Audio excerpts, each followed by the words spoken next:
a ṣe ìpàdé pẹ̀lú bàbá Professor Banji Akintoye lórí ọ̀rọ̀ méjì nípa ọ̀rọ̀ ọmọ Ìjẹ̀ṣà àti ọ̀rọ̀ Alifabeeti Oduduwa. Ẹ jẹ́ kí a gbọ́ ọ̀rọ̀ lẹ́tẹnu bàbá ká tó tẹ̀síwájú lórí àwọn nǹkan tí bàbá bá wa sọ ní ọjọ́ èní. Bẹ́ẹ̀ ni mo sọ fún yín pé èmi náà ní Ìjẹ̀ṣà royal blood tí ẹ̀dẹ̀ ní kì í ṣe Ìjẹ̀ṣà láti. Bàbá tó bí ìyá mi Ọ̀ṣọ́ Akérèlé lórúkọ ẹ̀. Bàbá jẹ́ kí a mọ̀ wípé Ìjẹ̀ṣà ni àwọn náà. Ẹ jẹ́ ká gbọ́ bọ́ yìí sọ ìtàn yìí. Ní Adó Èkìtì, Agbẹ̀dẹ is the second in command. Ó jẹ́ ọmọdé ni ò jẹ́ kó jẹ́ Báfọ̀n. Báfọ̀n ni the highest commander of Adó Èkìtì forces. Nígbà tí position yẹn open, àwọn ẹgbẹ́ ọmọdé wọ́n wá ń pariwo pé òun nìkan fi sí. But àwọn àgbà láàfin wọ́n sọ pé ọmọdé nìyẹn wọ́n lè fọmọdé sí ìrúfẹ́ wọ́n mú ẹlòmíràn sí. But a few months later ẹni tó tẹ̀lé highest position yẹn òun náà wá kú. So at that point àwọn chiefs ní ààfin àti ọba wọn lè refuse mọ́, so wọ́n wá gbé sí Akérèlé. Ẹni tó bí obìnrin tó bí ọmọọba Iléṣà ni àbúrò Apọ́nlọ́sẹ̀ the war of Iléṣà. The same father, the same mother pẹ̀lú Apọ́nlọ́sẹ̀ lẹ́yìn obìnrin tó bí Ọ̀ṣọ́ Akérèlé ní Adó Èkìtì. Trader ni ó ṣòwò wá sí lónìí ló bímọ fún Báísàyà. Báísàyà ni one of the highest chiefs in Adó. Òun ló bí Ọ̀ṣọ́ Akérèlé fún. Ọ̀ṣọ́ Akérèlé ló wá jẹ Ẹ̀gbẹ̀dì. So ń gbà tí mo wà lọ́mọdé àwọn ará Iléṣà òfin kúrò lágbo ilé wa. Màmá kan ṣe ẹ̀wà tó wá tó kò tí wà. Kábíyèsí wa bùkún gan rán àwọn èèyàn bọ̀ wá. Àwọn bá ń bọ̀ wá láti Èkó lóríṣiríṣi láti wá bá aṣọ ọdún Ìjẹ̀ṣà. Our first edition ni. So ta bẹ́ ṣe àdẹ̀mú aṣọ ta ṣe aṣọ ta in fact inú mi àdùn tẹ́ bá lè wà máa fún iná ìfìyèsí tẹ́ bá lè wà tẹ́ bá tẹ̀lé wà lọ́nà tẹ́ bá tẹ̀lé wọ́n yàn máa rí. Professor tó fẹ́ bá wa ṣe Professor no Professor tó fẹ́ sọ̀rọ̀ nípa Ige. Professor Ige. Oh, Professor Ige. Àwọn náà fẹ́ wá. Former Minister of Industries, Africa. Bẹ́ẹ̀ ni àwọn náà fẹ́ wá sọ story. Ó wá bí Ìníjẹta. Àwọn wọ́n fẹ́ wá sí ibẹ̀. Ìgbàlẹ́kẹ̀ contact wọn tó bá fẹ́ wá náà ní bóyá time tó wọ́n fẹ́ wá kí ìmẹ́fín láìbí sí sà. Àwọn ará pé kọ́ wá bá wa sọ tán àwọn Ìjẹ̀ṣà. Aṣọ ta ṣe ti tán. Ó ti tán ọlọ́run. A ṣe aṣọ. Òun súnmọ́ Ìjẹ̀ṣà ni. Òun ni apè kọ́ wá bá wa sọ ìtàn àsìkò fẹ́ sọ̀kọ́ bá wa sọ ìtàn tán mọ̀ nípa àwọn ọmọ Ìjẹ̀ṣà. Kọ́ wá sọ fáyé káyé gbọ́. So Professor John Ige àbí? John Ige, bẹ́ẹ̀. Yes. Ẹ bá sọ fún ẹ máa ní pé IV ní sàì má bínú. Ní kí mú bóyá ẹ bá lè ní kìsà. Méjì. Ọ̀rọ̀ bẹ́ẹ̀ pẹ̀lú tó? Ọ̀kan tó náà. Okay, sir. So a ti bẹ̀rẹ̀ ọdún ẹlẹ́ni, but Sunday ni grand final tí a fẹ́ kẹ́bí bọ̀dé wá ọjọ́ Sunday. Grand final ìgbẹ́ ẹgbẹ́ náà ni John Ige fẹ́ wá. Oh, so this is the celebration of Ìjẹ̀ṣà Day. Bẹ́ẹ̀ ni sir. Yeah. So ọmọọba Iléṣà lèmi náà. Kábíyèsí. So aláti ṣiṣẹ́ pọ̀ ní because àwọn fọ́fọ́dà wá ṣiṣẹ́ pọ̀. Òun náà nìkan tí mo sọ ẹ̀ mo sáà sọ̀tọ̀ débi wá sí pé àwọn alágbà wọ́n lọ gbónúmúdé ẹgbà tó kù fọwá sókun. Àwọn olóògì jẹ́ gbogbo iná tó lè àwọn alọ́mọ. Lẹ́yìn tí bàbá ti jẹ́ ká mọ̀ pé Ìjẹ̀ṣà làwọn pé wọ́n dẹ̀ máa wá sí Àjàṣẹ́ láti fi gbé wa ga. Ọjọ́ yìí ni a kọ́ bàbá ní Aebajiogbe Alphabet Oduduwa.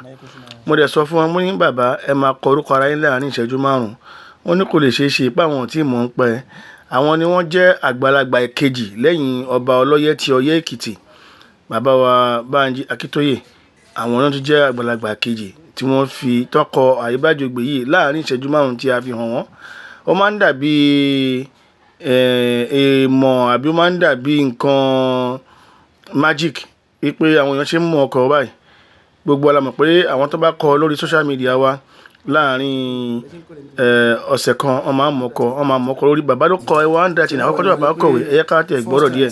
Ẹ máa kọ̀ọ̀kan ẹ máa lè pẹ́ pé ẹ kọ orúkọ yín and this is your first time of writing it. Ẹwà ń dà tí mo jẹ fine. Kò sí náà akẹ́kọ̀ọ́ wa tó máa rí ntẹ̀kọ̀ yìí wọ́n mọ̀ ntẹ̀kọ̀ wọ́n kọ̀ mọ̀ a lè ṣe test nísìnyí ká pè kan náà àwọn tí ká pè fídíò kọ́ọ̀lù kan náà akẹ́kọ̀ọ́ wa kọ́ ka ohun tí ẹ̀kọ́ ẹ̀ máa rí pé wọ́n á rí ka níwà wọn sí nígbà tí ẹ̀kọ́ náà yẹn fi ṣòro pé ẹ̀kọ́ for the first time under 5 minutes ẹ̀kọ́ orúkọ ara yín àwọn ọmọ wẹ́ẹ̀wẹ́ yẹn ẹ̀mọ́ wọ́n yẹn máa mọ́ lò very speed now a sọ pé wọ́n ni first alphabet on earth A, E, B, G, O, B. ẹ máa rí pé Aebajiogbe ń communicate fún wa nìyẹn the only talking alphabet on earth ó ní pé Aebajiogbe ó ní kò sí odù ifá tó lè bẹ́ Ejiogbe which is òótọ́ ló sọ yẹn pé odù Ejiogbe ní bàbá ifá but the spiritual meaning ni pé ó ní tá bá ti ń lo òun kò sí ìran tó máa bá wa mọ́ lágbàáyé ohun tó ń tọ́ra jù sọ nìyẹn tá bá ti ń lo òun ìran kan ní bá wa mọ́ lágbàáyé ìyẹn nípa àwọn technology tí à ń rí lè ní ìyẹ̀yẹ́ ló máa jẹ́ tó bá ti yá ní táwọn ọmọ wa máa ṣe through alphabet yìí ó wá ní pé D fa ti ẹ D fa ti ẹ mí pé ronú jinlẹ̀ nípa ohun tí o fẹ́ dà láyé tí o bá rí rò o lè lọ bá àwọn babaláwo kan D fa fún ọ D fa ti ẹ ni pé think deep about your future tí o bá rí rò àbí ohun tó bá ń rò nínú D fa ti ẹ bó tí o máa ń ronú nípa ohun tí o fẹ́ dà láyé ìrònú yẹn máa ń gbìyàn kọjá ohun tí o lè ṣe ìyẹn máa wá tají yẹn máa ní pé kí ni mo tẹ̀ ń rò jáde táyé kí ló ń rò lòun wá pa ó wá ń sọ fún abẹ́ká má ṣe bẹ́ẹ̀ ó ní pé lọ wu u mi ni i hu re sí ṣe ó ní ọlọ́run mi ló máa húre sí ohun tó ń ronú dífà àti ẹ̀ tó máa ṣe kì í ṣagbára ẹ̀ so keep on thinking about what you are thinking ìyẹn ni pé tó bá ń rò wàá rí ṣe àwọn ìbò kankan dédé jí kọ́ máa ṣe fóònù kọ́ máa ṣe bá kọ́ máa ṣàwọn náà wọ́n think deep ní ọlọ́run ló ń fẹ́ àṣẹ sí ó wá alphabet wọ́n encourage wa pé ọlọ́run ló máa húre sí tó máa ṣe ìyẹn ni pé alphabet ti ń gbọ́ lọ́wọ́ bá ga already ó ti ń sin ọlọ́run bá already ohun tó ń sọ fún wa nínú Bible àti Quran alphabet ti sọ fún wa ẹ̀rí sí náà ó wá fẹ́ àdúrà parí ó ní pé kígíyè pẹ́ yìí àwọn mímọ́ ọba kí ni túmọ̀ kígíyè pẹ́ mi pé kí àwọ̀ ẹ̀dá ká máa pẹ́ láyé but gbogbo akọ́lá máa pẹ́ láyé right àwọn kan wà tí ọlọ́run máa rán wá sílẹ̀ káàrọ̀ òjìrè ọlọ́run máa rán wá pé ìwọ wá ṣe kìíní wọ́n ń wí ọjọ́ ọ̀dà nǹkan máa ń ṣẹlẹ̀ máa ń padà ọlọ́run bá gbàgbára fáwọn kan débi pé kò lè stop wọn láti má ṣe ohun tó fẹ́ ṣe wọ́n á ṣe so àwọn yẹn tó bá ti wá sílé ayé tó ti wá sílẹ̀ Yorùbá wọ́n máa ń dá wọn padà wọ́n máa ń bínú lọ sínú ràn mí ìtọ́ tèmi lèmi sọ fún yẹn tọ́lọ́run bá bájídì protect me báwo ni kí ni kì í fẹ́ jáde and so many kind of me tó pé Ọlọ́run bá máa ń rán wá tí wọ́n wọ ọjọ́ máa ń dá wọn padà kí ló máa ń dá wọn padà fún but true kíkí yẹ pẹ́ yìí iye ìgbà tí àwọn ọmọ wẹ́wẹ́ tí wọ́n ti nẹ́ṣẹ̀ lọ́rùn yẹn tí wọ́n ti mọ ọkọ̀ tó ń gbìyànjú láti kà wọ́n ti ń ṣàdúrà fún àwọn special being tọ́lọ́run bá fi rán wá sáàrin wa wọ́n ti ń ṣàdúrà fún wọn already pé kí wọ́n dé tọ́mádé kí wọ́n yíè kí wọ́n pẹ́ àwọn náà ń ṣàdúrà fún so tásìkò bá ti tó tọ́lọ́run fẹ́ máa sọ wọ́n kalẹ̀ ibi tó bá ti ń gbọ́ sound yìí ibẹ̀ ni wọ́n ń lọ kígi kó yẹ kó pẹ́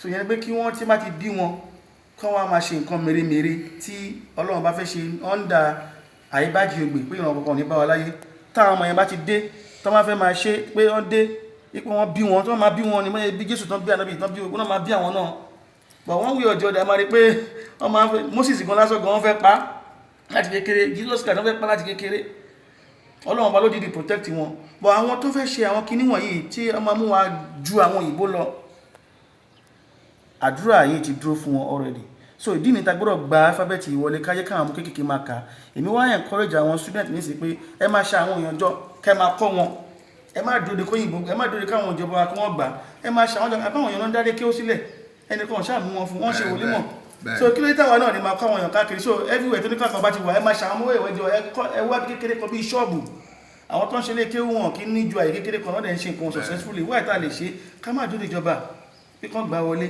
so kábẹ̀sì ń ṣe tí mo sọ fún mo ní pé lẹ́yìn tá a bá ti ṣe graduation tá a fẹ́ ṣe lọ́dún yìí bẹ̀rẹ̀ láti fẹ́ ṣe kí ni mo ti kú asọ̀bà seminar ti close máa bàbá yìí asọ̀bà introduce ara wa asọ̀bà seminar wọn ti iṣẹ́ a ṣe ṣe meeting. Hello baba. tán. Member House of Assembly. Yes. So the Republic bẹ́ẹ̀ ni. Okay. So a ti parí meeting lórí ẹ̀ nípa ibi tá fẹ́ lò àdàtí mú date tá fẹ́ fi ṣe graduation tọdún yìí níbẹ̀ ni first one tá ṣe Ọbáfẹ́mi Awólọ́wọ̀ university láti ṣe bàtà rẹ̀ ṣe ń bẹ̀ tá fẹ́ ṣe mí ń bẹ̀ wọ́n yarí pé a máa gbójú project kan. Federal Government University.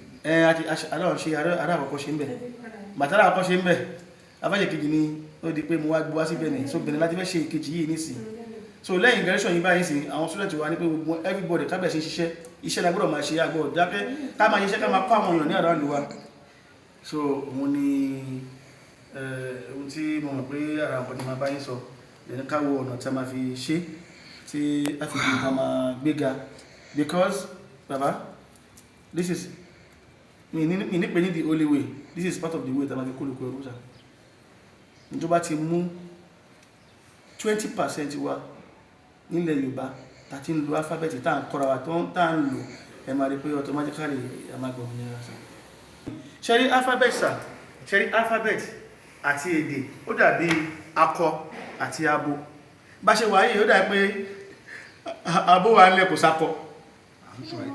À ń sọ èdè yẹn ní alphabet láti alphabet so a lè lọ síwájú láéláé, impossible. Tí akọ bá pàdé abo kò lè bímọ. Tẹ́ bá wo àwọn ìran tí wọ́n ń lọ síwájú lágbàáyé, àwọn ìran tí wọ́n ní alphabet wọn àti èdè wọn ni àwọn náà lọ síwájú. Àwọn tí wọ́n yá alphabet lò pẹ̀lú wọn wọ́n wà lẹ́yìn wọn ni ẹ̀yin lọ́mọdé ẹ̀ ń tọ̀yà títí ayé bá fi parí bó ṣe máa ní àṣẹ ayé ni àṣẹ ilé ayé yìí ni kò ń ṣe kí bóyá kíní májíkì kan àbí kíní kan ẹ máa wo àwọn ìran wọn yẹn tó bá ti ní alphabet wọn àti èdè wọn iwájú náà lọ wọn nírẹ̀yìn. So akọ àtàbí wọn ti pàdé wọn láti máa bí wọn nìyẹn. Àwa ọ̀rọ̀ mọ́ bí o àmọ́ tí àrí bí ìmúni ìdàgbàsókè àti ipò tó yẹ ká wà lágbàáyé àrí bí akọ̀ ń bá wọn ṣerú ni. So dìgbà tí a bá bẹ̀rẹ̀ sí ń lo alphabet nílẹ̀ Yorùbá kàtó mọ̀ tí a ń lọ because ó di òun kó fún ẹ ti promise wa ó ti sọ ó ti fọ òun ó ti sọ òun ó ti sọ̀rọ̀ fún wa the only talking alphabet on earth. Tí àwọn ìjọba bá tẹ̀ ní pé àwọn ọ̀tẹ̀ fẹ́ lò kò kún àwọn ó yẹ káwọn Yorùbá wò pé alphabet yìí. No, Nigerian government ò lè gbà. No, àwa Yorùbá ẹ mọ̀ bí ara wa la gbọ́dọ̀ institute ẹ̀ pé gbogbo school náà ti máa kọ́. Nísìn aṣáà ní àwọn Yorùbá lólórí a ní àwọn ọba. Aláwọn ọba gbogbo wọn ti dẹrú Nàìjíríà. Ti dẹrú Nàìjíríà àwọn náà máa kó kólókó. Àti gómìnà àtọba àti gbogbo ẹrú Nàìjíríà ní gbogbo wọn. Bẹ́ẹ̀ni. Kò sẹ́nu very important thing mo ń sọ̀rọ̀ fáwọn ọmọ wọn yìí láàárọ̀ ibi.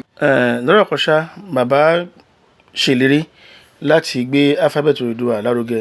Gbogbo àwa nílé lóko tí à ń jà fún Yorùbá nation tá à ń béèrè òmìnira ṣe jẹ́ kí a di alphabet yìí mú ká gbé alphabet yìí ga ká máa wò bẹ́ẹ̀ Olódùmarè ò ní fún wa lómìnira wa tí Ọlọ́run bá kì í ṣe alábòsí Ọlọ́run bá ọ̀dẹ̀ ní sọ̀rọ̀ gba inú alphabet fún wa kó wá di pé Ọlọ́run bá ò ní mú ṣẹ. Gbogbo ọ̀rọ̀ tí alphabet yìí sọ Ọlọ́run bá ló sọ gbogbo ẹ̀ kì í ṣe agbára wa Ọlọ́run àwa dẹ̀ kọ́lá níbi kó sọ̀rọ̀ alphabet òun nìkan ni alphabet ọ̀yọ̀ kan ṣoṣo tó ń sọ̀rọ̀ ní gbogbo àgbáyé ìyẹn ti tó ní ìwúrí fún wa ká fi gbéga kí gbogbo àfi máa kọ ẹ yẹ kí gbogbo máa kọ gbogbo ẹ̀yin tí ẹ bá mọ̀ wípé ẹ fẹ́ràn lẹ́kàrọ̀ òjire ẹ lọ sínú YouTube wa kẹ́tẹ́ Oduduwa Alphabet sínú YouTube channel the only talking alphabet on earth ẹ máa rí wípé gbogbo nǹkan tó yẹ kẹ́ rí tó yẹ kẹ́ mọ̀ tẹ́ máa fi mọ̀ alphabet yìí tẹ́ máa fi mọ̀ọ́kọ mọ̀ọ́kà ẹ máa rí ní inú YouTube wa àbí kí ẹ kàn Google Oduduwa Alphabet ẹ rí wa ẹ gbọ́dọ̀ kẹ́ pé wa káwá kó àwọn èèyàn yín ẹ ṣe kò síbi tí a lè lọ o ìlú tẹ́ bá pè wá sí.